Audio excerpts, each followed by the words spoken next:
त्याच्यासाठी शेतकरी आंदोलन करतायत. आपण महाराष्ट्रात आहोत म्हणून महाराष्ट्र सरकारने सुद्धा जे काही 12 पक्ष आहेत त्याच्यामध्ये ही भूमिका मांडलेली आहे. पण आमची विनंती महाराष्ट्र सरकारला आहे की त्यांनी अनेक राज्यामध्ये ज्या प्रमाणामध्ये हे कायदे मागे घ्या असा जो ठराव संमत झाला तो या ठिकाणी संमत करावा ही आमची मागणी आहे. पहिली गोष्ट. त्याच्यानंतर कोरोनाच्या काळामध्ये जे फ्रंटलाईन वर्कर्स आहेत त्यांच्यावर ताण पडतो. त्याच्यामध्ये डॉक्टर्स आहेत, आरोग्य सेविका आहेत, वॉर्ड बॉयज आहेत, आशा वर्कर्स आहेत आणि आया वगैरे आहेत. तर आरोग्य याच्यामध्ये खात्यामध्ये 16,000 पदं ही रिक्त आहेत. मला वाटतं 15 दिवसापूर्वी राजेश टोपे जे आरोग्यमंत्री आहेत त्यांनी जाहीर केलं होतं की आम्ही पदं भरू. आपण स्वागत करतो त्याचं. पण अजूनही ते पदं भरले गेलेली नाही. मुद्दा बेरोजगाराचा आहे. मी त्या मागण्या एका मागोमाग रिपीट करत नाही. पण केंद्र सरकारने त्या ठिकाणी सत्तेवर आल्यानंतर सांगितलं होतं 2 कोटी रोजगार आम्ही उपलब्ध करू, पण तसं काय झालेलं नाही. बेरोजगारी वाढलेली आहे त्या ठिकाणी. त्याच्यामध्ये सुरक्षा बेरोजगाराला पाहिजे. त्यामुळे त्याच्यामध्ये एक मागणी जी येते की 6,000 तुम्ही भत्ता हा बेरोजगारांना सुरू करा, ही मागणी आहे. कामगार जे कायदे आहेत ते 48 कायद्याचे 4 कोड्स आणलेले आहेत. ते सुद्धा मागे घेऊन त्यामध्ये पूर्ववत केलं पाहिजे ही त्याच्यामध्ये मागणी आहे. आपलं फेडरल स्ट्रक्चर आहे म्हणजे आणि ते संबंध त्याच्या ऐवजी या ठिकाणी केंद्राची अधिकारशाही चाललेली आहे. त्यामुळे जीएसटी असो किंवा केंद्राचे जे अधिकार असो, कॉन्करंट लिस्ट आहे ना, शेती त्याच्यामध्ये येते, शिक्षण येतं, आरोग्य व्यवस्था येते. त्यामुळे राज्यामध्ये प्रोटेक्शन करणारे जे जे काही कायदे आहेत ते सुद्धा ते उद्ध्वस्त करतात. जे केंद्राचा जो टॅक्स येतो त्याचं सुद्धा समान वाटप होत नाही. आपण महाराष्ट्रामध्ये आहोत म्हणून त्याच्याबद्दल बोलतो की जीएसटी अजून पैसे आलेले नाहीत. आणि त्याच्यामध्ये कालची बातमी आहे, आज आलेली आहे ती बातमी, मोठी बातमी आहे की 1 ट्रिलियन जे काही रुपये आहेत त्याचं तुटी जीएसटी मध्ये आता त्या ठिकाणी निर्माण झालेले आहेत. ते कशामुळे झाले? ते जे टॅक्सिंग स्ट्रक्चर आहे, एका बाजूला कॉर्पोरेट वर टॅक्स कमी करायचे, ते पूर्वी 70% होते, नंतर 55 झाले, आता ते 25 वर आणण्यात येत आहेत आणि IMFच्या दडपणाखाली 12% ते आणण्याचा प्रयत्न झालेला आहे.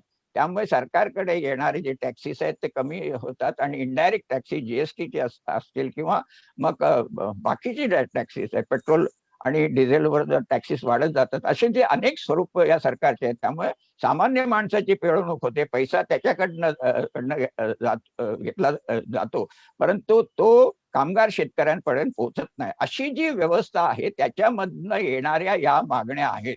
आणि त्याच्यामधली पुढची मागणी लॉकडाऊन मध्ये त्या ठिकाणी लसीकरण आहे. लसीकरणाची जबाबदारी केंद्र सरकारने घेतली पाहिजे. हे जे काही बिडिंग चालतं, हे बिडिंग म्हणजे एक दिखाऊ प्रोसेस आहे असं वाटतं. आणि फायझर सारख्या ज्या प्रचंड मोठ्या मोठ्या कंपन्या आहेत त्या छोट्या बिल्डिंगच्या याच्यामध्ये जात नाहीत. कुठे महापालिकेकडे एवढा पैसा आहे ते बिल्डिंग मध्ये प्रोसेस घेऊन लस आणू शकतात. त्यामुळे सर्व लसीकरण हे झालं पाहिजे. त्याची जबाबदारी केंद्राने उठवली पाहिजे. त्याच्यासाठी पैसा आहे, तो PM केअर्स मध्ये पैसा आहे.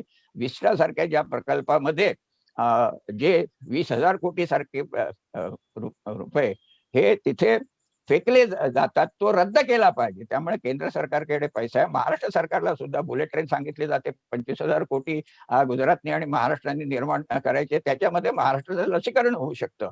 त्यामुळे अशा ज्या मागण्या आहेत त्या आम्हाला पुढे घेऊन जायचंय. या मागण्याचं रिपिटेशन मी करत नाही, परंतु त्याचं स्वरूप काय असेल याचं फक्त थोड्याफार प्रमाणात मी सांगतो की त्याच्यामध्ये प्रत्येक ठिकाणी जे काही हे आहेत, जिल्हा परिषद कलेक्टर्स वगैरे आहेत आणि या ठिकाणी शासन आहे त्यांच्याकडे निवेदन दिले जातील. कोरोनामध्ये जे काही प्रोटोकॉल आहेत त्याचा आदर ठेवून आंदोलन केलं जाईल, परंतु आंदोलन हे या ठिकाणी झालंच पाहिजे. मुंबईमध्ये सफाई कामगार जे मोठ्या प्रमाणात आहेत त्यांची जी युनियन आहे त्या सगळे त्या ठिकाणी काळ्या फिती लावून काम करतील. ज्या या डोमेस्टिक वर्कर्स आहेत, मोलकरणी आहेत, त्या सुद्धा आपल्या भागामध्ये अशा प्रकारचं आंदोलन करतील आणि त्या ठिकाणी सोशल मीडियामधनं किंवा इतरत्र हे आंदोलन चालू राहील आणि ते ग्रामीण भागात तर कानाकोपऱ्यामध्ये पोहोचेल आणि जी काही लसीकरणासुद्धा मागणी आहे की ग्रामपंचायत स्तरापासून याची नोंदणी झाली पाहिजे आणि लसीकरण झालं पाहिजे, या मागण्या मोठ्या प्रमाणात घेऊन कोरोनाचा प्रोटोकॉलचा आदर करून परंतु जगण्यासाठी अस्तित्वासाठी या मागण्या पुढे करून मोठ्या प्रमाणात युवक, विद्यार्थी, शेतकरी आपापल्या मागण्यासाठी आणि या सरकारने हे जे काही समोर आणलेलं आहे आपल्या देशाचं भयानक स्वरूप, त्याच्यात बदल करण्यासाठी निश्चितपणे या मागण्यांवर महाराष्ट्रामध्ये आणि मुंबईमध्ये मोठ्या प्रमाणामध्ये आंदोलन होईल. धन्यवाद कॉम्रेड प्रकाश शेट्टी. त्याच्यानंतर अजित पाटील हे थोडक्यात मांडणी करतील आणि मग पत्रकारांची प्रश्नोत्तरं होतील. अजित पाटील आपल्याला ऐकू येते? हो हो, मला ऐकू येतंय. हा प्लीज प्लीज. आपल्याला ऐकू येतंय माझं म्हणणं? हो, बोला. गेल्या मोदी सरकारच्या गेल्या 7 वर्षामध्ये त्यांच्या पूर्णपणे असंवेदनशील हाताळणीमधून, मग ती नोटाबंदीची असो, ती GSTची असो, ती कोरोना काळामध्ये जी महामारी आली आणि त्याला तोंड देण्याकरताची जी असंवेदनशीलता असो, त्या सर्वांमधून जे अनामिक आणि आपल्याला माहिती असलेले अनेक असे जे बळी गेले, त्या बळींना अभिवादन करून मी काही मुद्दे मांडू इच्छितो. गेल्या 7 वर्षामध्ये कोणताही एकही प्रयत्न असा मोदी सरकारने ठेवलेला नाही की ज्याच्यातून घटनेतून अस्तित्वात आलेली ही जी लोकशाही रचना आहे त्याच्या प्रत्येक इन्स्टिट्यूशन, ज्याला आपण म्हणू संस्था ज्या आहेत, त्या संस्थांचा चिरा बाजूला करून त्याला विस्विषित करणे अशी भूमिका पार पाडत असताना दुसरीकडे मात्र 20,000 कोटी रुपये गुंतवून एक महाल बांधण्याचं स्वप्न ते पाहत आहेत. खरं म्हणजे हे पूर्णपणे रद्द व्हायला पाहिजे. प्रत्यक्षात जर करायचं असेल तर लोकशाही रचनेच्या ज्या ज्या इन्स्टिट्यूट्स आहेत त्यांना ताकद देण्याचं काम करण्यात आलं पाहिजे आणि त्यांची शक्ती, त्यांचा शक्तिपात करणं हे ताबडतोब थांबवण्यात आलं पाहिजे असं मला वाटतं. पण या फॅसिस्ट सरकारकडून आणखीन काही अपेक्षा ठेवणं हे जरासं अधिकच होईल असं मला वाटलं. आणखीन एक गोष्ट जी सगळ्यांच्या ध्यानात यायला पाहिजे, आमच्या निवेदनात त्याचा उल्लेख आहे, ती मागण्या बऱ्याचशा ज्या आहेत त्याच्याबद्दल माझ्या अगोदरच्या वक्त्यांनी, उल्कानी आणि कॉम्रेड प्रकाश रेड्डींनीही मांडणी केलेली आहे, त्यामुळे त्याच्यामध्ये मी आत्ता सांगत नाही. फक्त मी 1-2 गोष्टी लोकांच्या समोर आणू इच्छितो की नोटाबंदी असेल, त्याच्यामुळे आलेली मंदी असेल, किंवा GST आलेली असेल आणि त्याच्यातनं छोटे उद्योगधंदे, मध्यम उद्योगधंदे यांच्यावर आलेले वाईट प्रसंग असतील, मंदी असेल, त्याच्यातून अनेक रोजगार राहण्याची जी संबंध संकट तयार झालं ते असेल, ह्या सगळ्या, आणि आता करोना आल्यानंतर जी आरोग्य व्यवस्था उभी राहिली पाहिजे, जी आरोग्य सेवा उपलब्ध असली पाहिजे सर्वसामान्य लोकांना, ती न करता ती खाजगी रुग्णालयांच्या हातात घालणे आणि अक्षरशः लुटालूट करत लोकांना स्वतःचा जीव वाचवायला लावणे, या पद्धतीनं जे सगळं चाललेलं आहे त्याच्यातून सर्वसामान्य माणसांच्या खिशातून प्रचंड प्रमाणामध्ये पैसा काढून घेण्यात आलेला आहे, सायफन ऑफ करण्यात आलेला आहे. डिझेल आणि पेट्रोलचे भाव वाढवलेले आहेत, त्या रीतीने संबंध सर्व मालाच्या भावांमध्ये वाढ होते. त्या रीतीने सुद्धा या सर्व संकटाचा बोजा हा सर्वसामान्य माणसांवर टाकण्यात आलेला आहे आणि सर्वसामान्य माणसांच्या खिशातले हे सगळे पैसे काढून म्हणजे मग त्या सर्वसामान्य माणसांचे पैसे या रीतीनं असोत किंवा रिझर्व्ह बँकेच्या फायद्यामधनं खिशात रिझर्व्ह बँकेच्या खिशात हात घालून बाहेर काढलेले पैसे असोत, हे सर्व पैसे काढून घेऊन त्यांचा उपयोग कशा रीतीने केला जाईल तर कॉर्पोरेट्सचे कर्जमाफी करणे किंवा बँकांना हेअरकट घ्यायला लावून कॉर्पोरेट्सना सेव्ह करणे, त्यांचे कर्ज फेडीला मुदतवाढी देणे किंवा इतर प्रकारांनी त्यांच्या संपत्तीत शहरी जमिनी, ग्रामीण भागातल्या जमिनी, नंतर अनेक नॅचरल म्हणजे नैसर्गिक संसाधनं या सगळ्यांवर अतिशय मोठ्या प्रमाणावर कॉर्पोरेटच्या ताब्यात देण्याचा आणि कॉर्पोरेट्स मधल्या सुद्धा काही आपले जे मित्र आहेत त्यांच्या घशात घालण्याचा हा प्रकार झालेला आहे. आणि त्याच्यामुळे एका बाजूला अंबानी आणि अडानी यांची संपत्ती वाढली आणि त्यांचा नंबर 1 आला आणि नंबर 2 आला, याचे ढिंडोरे पिटले जात आहेत. आणि दुसऱ्या बाजूला करोनानी ग्रस्त झालेल्या लोकांना उपचार मिळण्याकरता किंवा लसीकरण करण्याकरता सुद्धा पैसे उपलब्ध करून दिले जात नाहीत. त्याच्यामध्ये सुद्धा खासगी करण्याचा प्रयोग करण्याची नामुष्कीची वेळ या सरकारवर येते, कारण ते तत्व म्हणूनच खासगीकरणाचा प्रयोग करत आहेत. अशा या सर्व परिस्थितीमध्ये आम्ही या जन आंदोलनाची संघर्ष समिती आहे ती या संबंध राजवटीच्या कार्यपद्धती विरुद्ध, नंतर सर्वसामान्य लोकांच्या हिताच्या जपणुकीकरता आणि कॉर्पोरेटला अधीन करून संबंध देश उद्ध्वस्तीकरण करण्याकडे नेण्याच्या विरोधात आम्ही हा संघर्ष छेडतो आहोत. आणि तो 24 तारखेपासून कार्यक्रम आठवडाभर चालणार आहे, 30 तारखेपर्यंत. आणि त्यानिमित्ताने सर्व देशभर कामगार संघटना आणि शेतकरी संघटना यांनी जो संघर्ष दिन पाळण्याचं ठरवलेला आहे त्याला सुद्धा आम्ही पाठिंबा देतो आहोत. आणि आमच्या पद्धतीने 26 तारखेला सुद्धा आम्ही एक सम्यक महात्मा बुद्धांचा सम्यक विचार याच्यावर एक व्याख्यान ठेवलेलं आहे.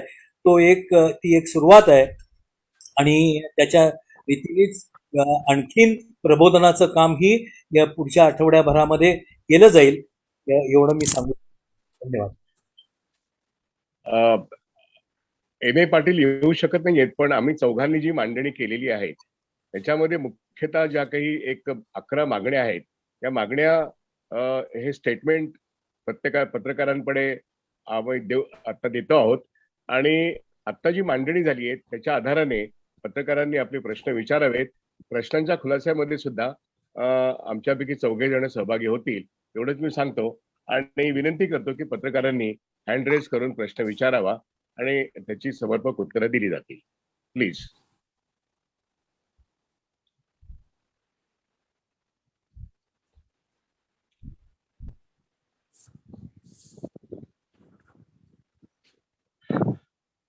प्रश्न कोणाचे आहेत?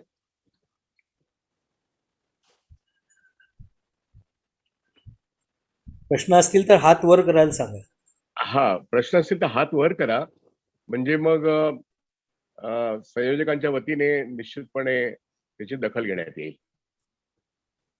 जरा प्रॉब्लेम येतोय हँड हे करायला, तर चालेल का असं केलं? हो प्लीज प्लीज. हा प्लीज बोला ना, बोला. उद्गी साहेब नमस्कार. हो बोला.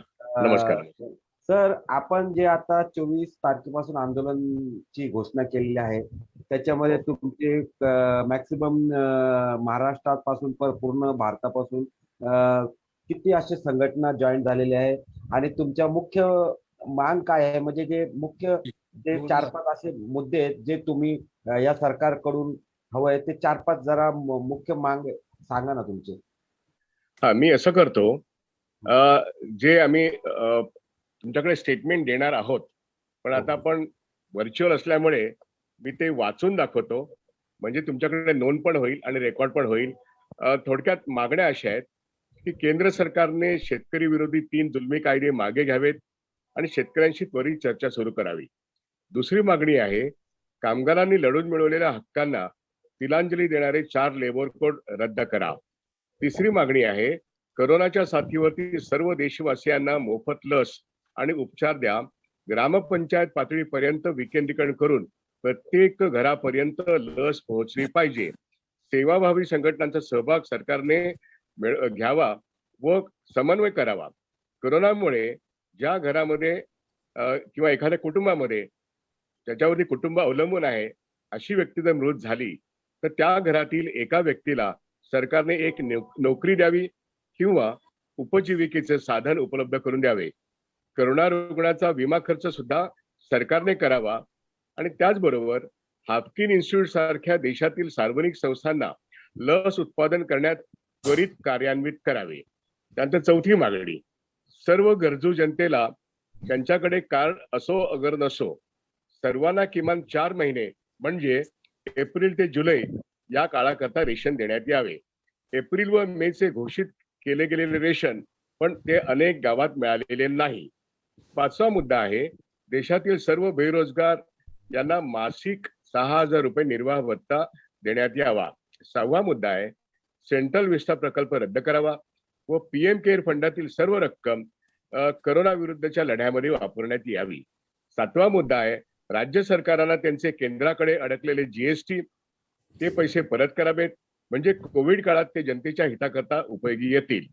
8वा मुद्दा आहे, सार्वजनिक क्षेत्राचं जनविरोधी व देशविरोधी जो सार्वत्रिक खाजगीकरणाचा कार्यक्रम आहे म्हणजे बँका विकणं, इन्शुरन्स विकणं किंवा बीपीसीएल विकणं, कोळसा तेल हे विकणं याच्यावरती आम्ही तो कार्यक्रम रद्द करा अशी मागणी करतो. 9वा मुद्दा, राज्यसभेमध्ये मंजूर झालेला व भारतीय जनता पक्षाच्या जाहीरनाम्यात सुद्धा आलेला असा एक महत्वाचा मुद्दा की जो महिलांना सर्व क्षेत्रामध्ये किमान 33% आरक्षण मिळालं पाहिजे, तो अजूनही केंद्रामध्ये हे सरकार आल्यानंतर सुद्धा महिलांना हे आरक्षण देत नाहीये, ते आरक्षण दिले पाहिजे.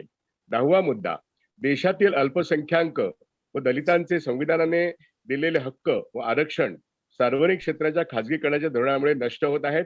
हे जे काही अधिकार आहेत दलितांचे आणि अल्पसंख्याकांचे आरक्षणाचे अधिकार हे कायम राहिले पाहिजेत. तसंच पदोन्नतीमधील आरक्षणाचा जो काही हक्क आहे तो रद्द होता कामा नये. जनतेने सर्व स्तरांवरती कोविड साथीविरुद्ध बंधने पाळणं आवश्यक आहे असं पण आमचं आव्हान आहे. एकूण ह्या सगळ्या ज्या आम्ही 10 ते 11 मागण्या केलेल्या आहेत त्या मागण्या मी तुमच्या पुढे मुद्दा म्हणून वाचून दाखवलेल्या आहेत. हे स्टेटमेंट सर्वच वर्तमानपत्रांना आणि तुम्हाला आम्ही पाठवित आहोत. आणि तुम्ही विचारलेला जो प्रश्न आहे की जन आंदोलनाच्या संघर्ष समितीमध्ये एकूण 120 संघटना आहेत. अखिल भारतीय शेतकरी समन्वय समितीमध्ये राजू शेट्टी आहेत, प्रतिभाताई शिंदेची लोकसंघर्ष मोर्चा आहे, त्यानंतर सीपीआयशी संलग्न किसान सभा, सीपीएमशी संलग्न किसान सभा, त्याच्याशिवाय अन्य अनेक अशा किसान सभा आहेत किंवा शेतकरी संघटना आहेत की ज्या अखिल भारतीय किसान समन्वय समितीमध्ये काम करतात. आणि मेधा पाटकर असोत किंवा स्वराज इंडिया असोत अशा संघटना आहेत. अशा कामगार संघटना संयुक्त कृती समितीमध्ये सर्वच 35 मोठ्या संघटना आहेत. त्यात मध्यमवर्गीय, संघटित, असंघटित सर्वच उद्योगातल्या संघटना आहेत. या सर्वांचे मिळून अंगणवाडी, आशा वर्कर्स यांचे प्रतिनिधित्व करणाऱ्या संघटना आहेत. स्थलांतरित कामगारांच्या कॉन्ट्रॅक्ट एम्प्लॉईच्या संघटना आहेत. या सर्वांचे मिळून प्रतिनिधित्व करणाऱ्या कामगार संघटना आणि एकूणच सामाजिक सेवांवरती काम करणारे, आदिवासींमध्ये काम करणारे, दलित, भटक्या, विमुक्त या लोकांमध्ये काम करणाऱ्या अनेक संघटना आमच्या जन आंदोलनाच्या संघर्ष समितीच्या 120 संघटनांचा तो सहभाग आहे. आणि महाराष्ट्राच्या चांद्यापासून बांद्यापर्यंत हा जो महाराष्ट्र पसरलेला आहे त्याच्या गाव पातळीपासून तालुका, जिल्हा, शहर पातळीपर्यंत ह्या सर्वांचा जो काही एक परीघ आहे त्याच्यामुळे आम्ही जो कार्यक्रम घेतो आहोत की निवेदन जे द्यायचे आहे ते 36 जिल्हा कलेक्टरना द्यायचे, निवेदन 400 तालुका तहसीलदारांना द्यायचे, त्याचबरोबर अनेक ग्रामपंचायतीच्या सरपंचांना सुद्धा 4-4 माणसांनी एकत्र येऊन ते निवेदन द्यावी. आणि निदर्शनांचा कार्यक्रम हा 26, 27, 28, 29, 30 या कालखंडामध्ये जमेल तसं निवेदन देणं आणि निदर्शन करणं. याच्याच बरोबर लोकजागर करणं म्हणजे लोकांमध्ये विविध पद्धतीने केंद्र सरकारने जे काही 7 वर्ष अतिशय हुकुमशाही पद्धतीने राज्यकारभार केलेला आहे, ज्याच्यामध्ये जनतेचे लढून मिळवलेले अधिकार घालवलेत, त्याच्या विरुद्ध प्रचार करून हे मोदी सरकार 2024ला परत येता कामा नये या दृष्टीने आम्ही 120 संघटना काम करतो. त्याच्यामध्ये महाविकास आघाडीतले 3 पक्ष तर आहेतच, पण सीपीआय, सीपीएम, सीपीआय, एमएल, लाल निशाण सारखे पक्ष, जनता दल, स्वराज इंडिया, एनएबीएम सारखे अनेक संघटना आणि पक्ष याच्यामध्ये आहेत. त्यामुळे एकूणच पुरोगामी विचारांचे, परिवर्तनवादी विचारांच्या ज्या शक्ती आहेत त्या सर्व शक्ती या 120 संघटनांमध्ये सामावलेल्या आहेत. याच्यामध्ये राष्ट्र सेवा दल सुद्धा आहे.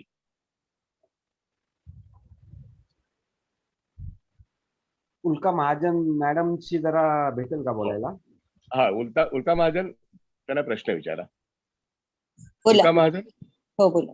मैडम, जैसे आपने कहा कि 6 महीने से लगातार किसानों का आंदोलन दिल्ली में चल रहा है, अलग अलग बॉर्डर पे बैठे हुए हैं, लेकिन आपको क्या लगता है कि किसानों के आंदोलन को इतना लंबा चौड़ा खींचने का कारण क्या है? अभी फिलहाल देखिए, आप देख सकते हो कि बहुत बड़े पैमाने पर अभी अलग अलग कोरोना के निकल रहे हैं, सेकेंड लहर है, थर्ड लहर है, फिर ब्लैक फंगस है, ये सब लोग ये इनके ऊपर ही जवाबदारी डाल रहे हैं कि ये सब इसको फैलाने का काम किसान आंदोलन से किया जा रहा है. इस पर आपका क्या कहना है? मराठीत बोलू की हिंदीत बोलू? काय बोला बोला, तुम्ही कशातही बोलू शकता मॅडम. नाही, प्रश्न असा आहे की शेतकऱ्यांचा हा अटीतटीचा लढा जो चालू आहे तो त्यांच्या जीवन मरणाच्या प्रश्नावर आहे. आणि तो फक्त त्यांचं शेतकऱ्यांचं भवितव्य असं नाहीये, संपूर्ण देशाची कृषी व्यवस्था जी आहे ती आता कुणाच्या हातात राहणार असा त्याचा महत्वाचा प्रश्न. आणि सरकारने घेतलेले जे निर्णय आहेत ते शेतकऱ्यांच्या बाजूने किंवा शेतकऱ्यांच्या हिताचे न घेता मोठ्या कंपन्यांच्या बाजूने घेतलेले हे निर्णय. त्यामुळे कायद्यांचा हस्तक्षेप हा शेतकऱ्यांच्या बाजूने झालेला दिसत नाही. आणि त्यातलं संकट शेतकऱ्यांना कळतंय म्हणून हे इतकं दीर्घकालीन आंदोलन चालू आहे. आणि त्या आंदोलनामध्ये तिथे जागेवर जे काही काळजी घ्यायला पाहिजे ती जेवढी शक्य आहे तेवढी ते घेण्याचा प्रयत्न करतायत. पण शेतकरी आंदोलनाशी न बोलणं, त्यांच्यावर खोटे नाटे आरोप करणं, याच्यात परदेशी हस्तक्षेप आहे असा त्यांच्यावर आरोप लादणं, अशा प्रकारे त्याची म्हणजे या आंदोलनाची भूमिका किंवा त्यातले मुद्दे गंभीरपणे न घेता केंद्र सरकारने त्यांना डावलण्याचाच प्रयत्न सतत केलेला आहे. तो न करता त्यांनी जर गंभीरपणे या मुद्द्यांची चर्चा केली असती आणि हे सर्व मुद्दे भाजप विरोधी पक्षात असताना ते याच भूमिकेतून बोलत होते. आता सत्तेत आल्याबरोबर पारडं कसं काय बदललं? त्यामुळे जे प्रश्न शेतकरी विचारतायत त्याच्याबद्दल गंभीर चर्चा करणं, असं करण्याचं सोडून सरकारने जो पवित्रा घेतला त्याच्या निषेधार्थ आंदोलन चालू आहे. त्यामुळे दीर्घ आंदोलन करायला लावण्याची जबाबदारी केंद्र सरकारवर येते, त्याची जबाबदारी शेतकऱ्यांवर लोटून चालणार नाही. जेव्हा माझ्या अस्तित्वाचाच प्रश्न उभा राहतो तेव्हा लोकशाहीमध्ये आंदोलन हा एक मार्ग असतो आणि त्या मार्गाने, सनदशीर मार्गाने शेतकरी आंदोलन करतात. त्यामुळे त्यांच्यावर कोरोना पसरवण्याचा आरोप ठेवणं हा हास्यास्पद आहे.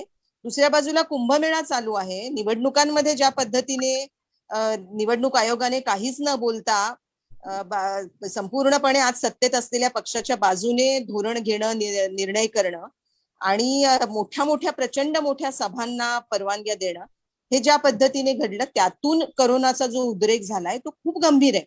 त्यामुळे त्याकडे लक्ष देण्याची गरज आहे. फक्त या मध्ये दिशाभूल करण्याच्या हेतूने शेतकरी आंदोलनाला बदनाम करणं हे अजिबात बरोबर नाही. आणि त्यामुळे जर आंदोलन संपवायला हवं असेल तर त्या आंदोलनाने उठवलेल्या मुद्द्यांवर गंभीर चर्चा आणि त्या दिशेत निर्णय हे होण्याची गरज आहे. आणि त्याची संपूर्णपणे जबाबदारी ही केंद्र सरकारवर. Thank you madam. आणखीन काही प्रश्न? कॉम्रेड, आंदोलनाच्या काही निश्चित वेळा वेगवेगळ्या शहरांमध्ये अशा काही ठरलेल्या आहेत का? काही त्याचं नियोजन वगैरे असं काही? असं आहे की 26 तारखेपासून ते 30 तारखेपर्यंत गाव पातळीपासून ते शहर पातळीपर्यंत सर्वत्र या 120 संघटनांचं जे काही कोऑर्डिनेशन आहे ते कार्यक्रम आखते. मी मगाशी सांगितल्याप्रमाणे ही जी काही निवेदन देणं आणि निदर्शन करणं आहे ते 26 तारखेला जे 7 वर्ष पूर्ण होतात त्या दिवशी संयुक्त किसान मोर्चाच्या मागण्यांचं समर्थन करून त्यानंतर 27, 28, 29, 30 ला घराघरांवरती काळे झेंडे लावणं, ऑफिसमध्ये काम करो किंवा कुठेही जाताना प्रत्येक नागरिकांनी आपल्या ज्याला म्हणतात की दंडावरती काळी फीत लावणं, या पद्धतीने तो काळे झेंडे हे विरोधाचं निदर्शन आहे, परंतु ते 27 ते 30 या दिवशी विरोधाचा म्हणजे केंद्र सरकारच्या नीतींचा विरोध करण्याकरता, मोदी सरकारच्या भ्रष्ट कारभाराचा विरोध करण्याकरता आणि मोदी सरकारने जे शेतकरी विरोधी आणि कामगार विरोधी आणि वीज बिल आणलेलं आहे त्याच्या विरोधामध्ये हे संपूर्णपणे आंदोलन आहे. त्यामुळे त्याचे जे काही प्रत्यक्षामध्ये जे दिसेल ते 4 माणसांनी एकत्र येऊन 400 ठिकाणी निवेदन देणं, कलेक्टरना 36 ठिकाणी निवेदन देणं, म्हणजे केंद्र सरकारपर्यंत ते आमचा लेखी मसुदा जो आहे मागण्यांचा तो पोचता होईल. परंतु गावाच्या ठिकाणी, बाजारामध्ये, स्टेशनवरती, एसटी स्टँडवरती लोकांनी एकत्र येऊन निदर्शन करणं, काळे झेंडे दाखवणं, हे 27 ते 30 या कालखंडामध्ये व्यापक प्रमाणामध्ये महाराष्ट्राच्या तालुक्यात होईल. ग्रामपंचायतीच्या ठिकाणी सुद्धा अनेक लोकांनी एकत्र येऊन म्हणजे इतक्या व्यापक पद्धतीने हा जन आंदोलनाच्या संघर्ष समितीचा कार्यक्रम होणार आहे. शिवाय आमच्यातले अनेक जण जे आज आता इथे नाही आहेत, परंतु त्यांचे लेख अनेक वर्तमानपत्रातून येतील. त्याच्यामध्ये मोदी सरकारच्या 7 वर्षाच्या भ्रष्ट कारभाराचा, जनविरोधी कारभाराचा पंचनामा करण्यात येईल. त्याचप्रमाणे आमची पत्रकं ही सोशल मीडियामधून, फेसबुकवरून, ट्विटरवरून हे आंदोलन हे सतत संपूर्णपणे 7 दिवस लोकजागर करणारं आहे. लोकांमध्ये जे काही भ्रम पसरवण्याचा प्रयत्न या नरेंद्र मोदी सरकारने केलेला आहे, लोकशाही पायदळी तोडून हुकुमशाही आणण्याचा जो सरळ मार्ग त्यांनी स्वीकारलाय, त्यामुळे लोकांना सोबत घेऊन नरेंद्र मोदींच्या नीतीचा पराभव करण्याकरता लोकजागर करणं महत्वाचं आहे. हा आमचा 7 दिवसाचा कार्यक्रम आहे. त्या जनसहभागाशिवाय हे शक्य नाहीत. त्यामुळे 120 संघटना आपल्या सर्व फॉलोअर सहित या संपूर्ण कार्यक्रमामध्ये उतरणार आहे. 26 तारीख हा लँडमार्क दिवस आहे, परंतु आम्ही आजपासून ते 30 तारखेपर्यंत सतत हा लोकजागर करणार आहोत असं मला सांगायचं आहे. आणखीन काही मुद्दे? ठीक आहे कॉमेंट चालेल. धन्यवाद. अजून काही प्रश्न? उर्गी साहब, एक लास्ट क्वेश्चन करना है आपसे। बोलिए। जैसा कि आपने कहा कि 120 संगठनाएं मिलकर यह कर रहे हैं, इससे पहले भी आपने इसी प्रकार से एक आंदोलन किया था जो आज से 1-1.5 महीने पहले भी हुआ था सर, और आपने जो मांगे रखे थे उस मांग पर तो सरकार कोई तरह से विचार नहीं कर रही है।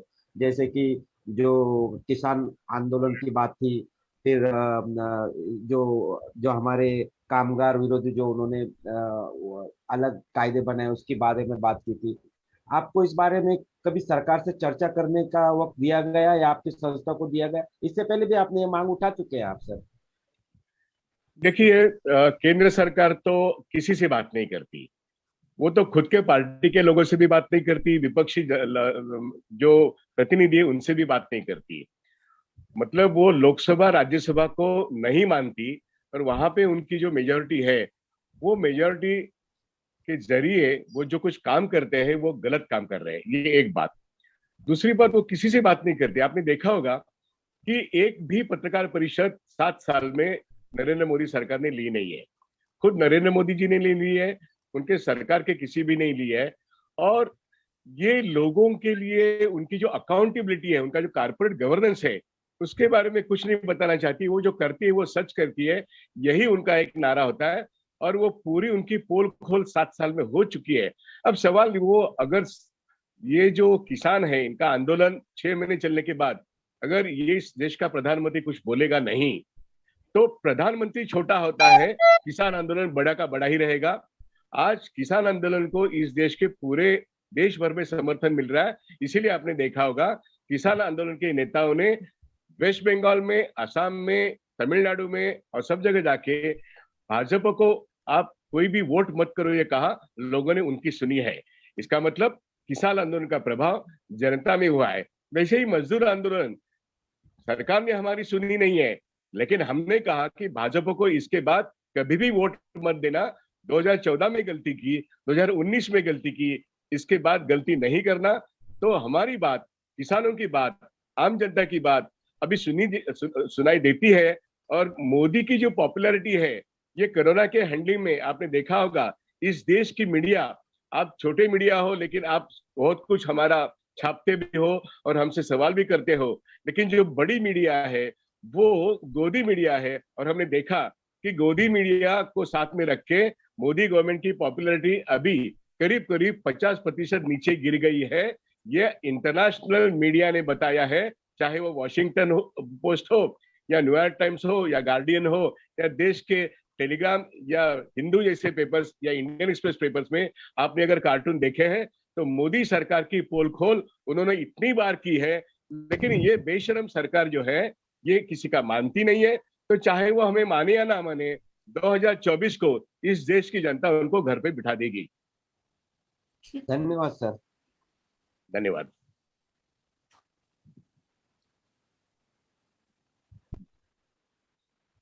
मला वाटतं गुडगी संपवा आणखी काही आता. प्रश्न आहेत का? नाही, बरोबर आहे. कोणाचा प्रश्न नसेल तर आपण पत्रकार परिषद संपूया. पत्रकारांमध्ये काही हात आहेत का वरती? नाही आहेत. नाही नाही दिसत आहेत.